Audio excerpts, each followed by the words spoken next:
ఓం అస్మద్గురుభ్యో నమః. లక్ష్మీనాథసమారంభం నాథయామనమజ్జమాం అస్మదాచార్యపర్యంతం వందే గురుపరంపరం.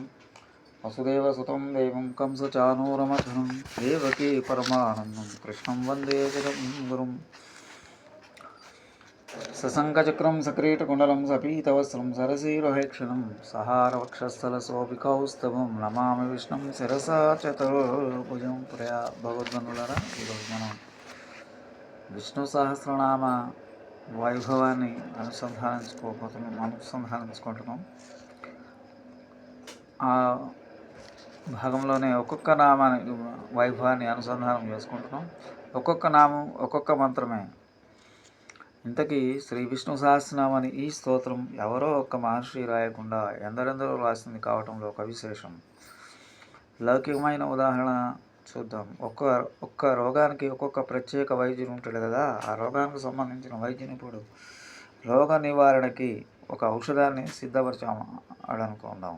అలాగే మరికొందరు వైద్య నిపుణులు ఇంకా మరికొన్ని రోగాల నివారణకి ఔషధాలను సిద్ధపరిచారని కూడా అనుకుందాం. ఆ ఔషధాలు అని ఆయా వైద్యులు ఆయా రోగాలు వచ్చిన వారి మీద ప్రయోగం చూసి రోగం నివారింపబడగా సరైన ఔషధాలే సుమా అని నిశ్చయించారని కూడా అనుకుందాం. సహజంగా రోగ పరీక్ష నివారణ ఇలాగే జరిగేది.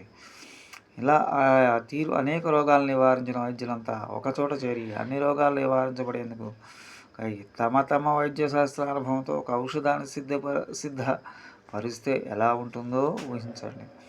ఒక రోగం అనేది రావీలు లేకుండా అయిపోయింది కదా.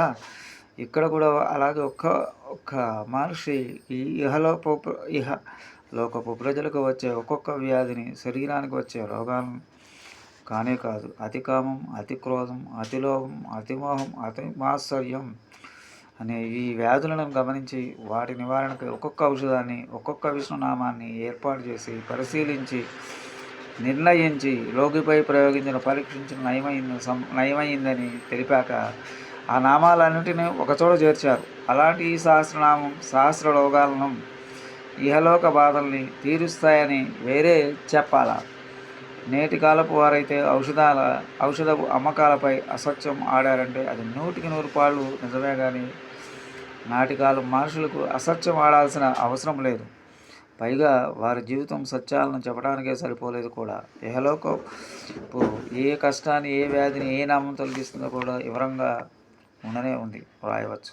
కానీ వ్యక్తుల ప్రవర్తన ఎలా ఉంటుందంటే తమకి ఏ తీరు కష్టం ఉందో ఈ పట్టికలో చూసుకొని అదొక్కటి మననం చేసి చేతులు దులిపేసుకుందామని అయితే అది సరికాదు. తనకు తెలిసిన కష్టం ఎలా నివారించబడాలో దానికి సరిపోయే నామం మననాన్ని తాను చేయదలిచి చేస్తున్నాడు కదా, బాగానే ఉంది కదా అని మనకు అనిపించవచ్చు. తనకి తెలియకుండానే ఏ తీరు కష్టం రావాల్సి ఉండి చాప క్రింద నీరులా ఎంత మోతాదులో రహస్యంగా కష్టం ఎలా చేస్తూ ఉందో అది ఒకరోజు అకస్మాత్తుగా తెల్లవారినట్టు ఏ క్షణంలో రాబోతుందో అది మనకు తెలియదు కదా. ఆ కష్టం నెత్తి మీదకి వచ్చి తప్పించుకునే ఉపాయం కూడా ఆలోచించలే స్థితిలో ఉన్నప్పుడు ఈ నామం గుర్తుకి రాదు. పట్టిక చూసుకొని అప్పుడు మననం ప్రారంభించిన వెంటనే ఫలితం లభింపబోదు. అందుకనే అన్ని నామాల్లో మననం చేస్తూ వస్తూ వచ్చిన రాగాల కష్టాలు అన్నీ నివారింపబడే అవకాశం ఉంటుంది కదా. రోగం వచ్చాక ఔషధాన్ని ఎలా సేవిస్తున్నామో అలాగే రోగం రాకుండా తట్టుకునేందుకు కూడా పోషక పదార్థాలు ఉన్న ఆహారాలను కావాలని తింటూ ఉంటాం లేదా. అలాగే మనకున్న వ్యాధిని నయం చేసే నామాలతో పాటు చదవబడి ఇతర నామాలు రాబోయే కష్టాన్ని తట్టుకునేందుకు అన్నమాట. అయితే అన్ని నామాలని పారాయణ చేస్తూనే ఒక తీరు కష్టం తొలగేందుకు విశేషంగా మననం చేయడానికి కొన్ని విశేషాలని మాత్రం పనిచేస్తాయి. ఓం శ్రీ విభవాయ నమ సంపద నిమిత్తం. ఓం శ్రీ శోకనాశాయ నమ దుఃఖ నివృత్తికి. ఓం శ్రీ సుమేధసే నమ మేధాశక్తి మరియు విద్యాప్రాప్తి. ఓం శ్రీ శత్రుతాపనాయ నమ శత్రు పరాజయానికి. ఓం శ్రీ సుపర్ణాయ నమ నాగదోష నివారణకు మరియు సర్పభయ నివృత్తికి.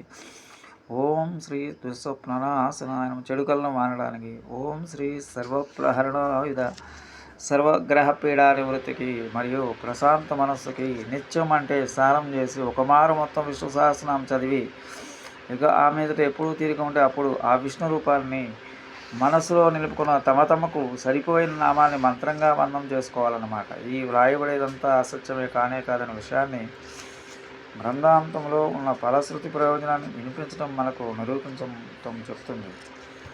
నిరూపించి ఎవరికో కష్టం గట్టేక ఆయా వారి ఆనందాన్ని గమనించిన మహర్షులు నామపారాయణ ఫలితాల్ని ఒక్కొక్కటి చొప్పున చేరుస్తూ ఉండగా ఫలశ్రుతి ఇంత పెద్ద అయిందన్నమాట. అంటే ఫలశ్రుతిలో ప్రతిఫలానికి సాక్ష్యం ఉందని అర్థమాట. ఇది కాక ఈ నామాలన్నిటి ఫలితానికి మహాసాక్ష్యం భీష్మ పితామహుడు. ఇంత చెప్పినా కూడా ఫలశ్రుతి అంతా అబద్ధం అని ఎవరైనా భావిస్తే ఒక ప్రశ్న వారు వేసుకోవాలి. మోక్షానికి పోవాలన్న కోరిక ఉన్న మహర్షులంతా కావాలని అబద్ధ ఫలశ్రుతిని వాసిని నమ్మింపజేసి నరకంలో సుఖంగా ఉందామని అనుకున్నారా?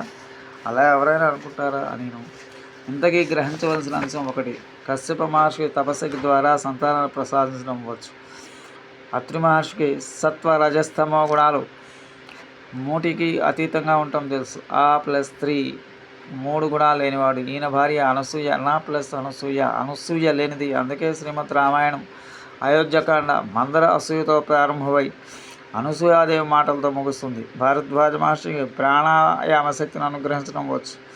ఇక విశ్వామిత్రుడి మాట చెప్పాలా, దైవమే రామునికి గురువుగా నటించడం ఈయనకు వచ్చు. ఇలా సప్త మహర్షులు ఒక్కొక్క శ్రీమద్ విష్ణునామం ద్వారా ఒక్కొక్క శక్తిని పొంది ఆయా నామాలు అందుకై ప్రయోజనం పడతాయా అంటే సాక్షిభూతులై నిలిచి చెప్పగా అన్ని నామాలు ఒక చోట చేర్చి చెప్పిన ఋషులు పాడుతూ వచ్చిన ఆ శ్రీ విష్ణు సహస్రనామాలని ప్రజాక్షేమం దృష్టిలో లోకానికి అనుగ్రహింపదలసిన పరమాత్మ భీష్ముని ద్వారా ధర్మరాజుకు చెప్పించాడు. భీష్ముడు కూడా మరణాన్ని ఎదురు చూస్తూ అంపశయ్యపై ఉండి సాక్షాత్ ఈ నామాలను గానం చేసి ఆ కృష్ణునికి వినిపించి తాను బ్రతికి ఉండగానే కృష్ణామోదాన్ని పొంది మోక్షానికి వెళ్ళాడు. సహస్రనామాలు పనిచేస్తాయని ఎవరైనా అడిగారంటే భీష్ముడు మోక్షానికి వెళ్ళిన విషయం వారికి తెలియదని భావించాలి.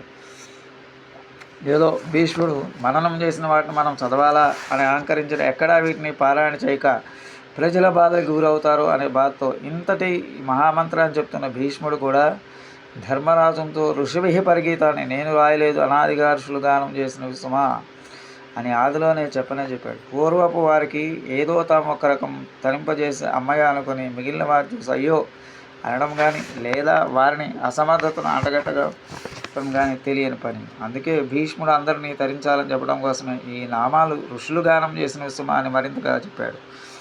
ఇంతకీ వీటిని శ్రీ విష్ణు సహస్రనామాలని మనం అంటున్నాం కానీ అవి నామాలు కాబట్టి ఋషులు పలికినవి కదా. ఋషి దర్శనాత్ ఈ శరీరంలో విష్ణువంతటి వాడిని దర్శించిన వారెవరో వారు ఋషులు అంటే ఆ ఋషులు పలికిన నామాలు బట్టి నామాలు అవుతాయా మరి ఏమవుతాయో వివరంగా చూద్దాం.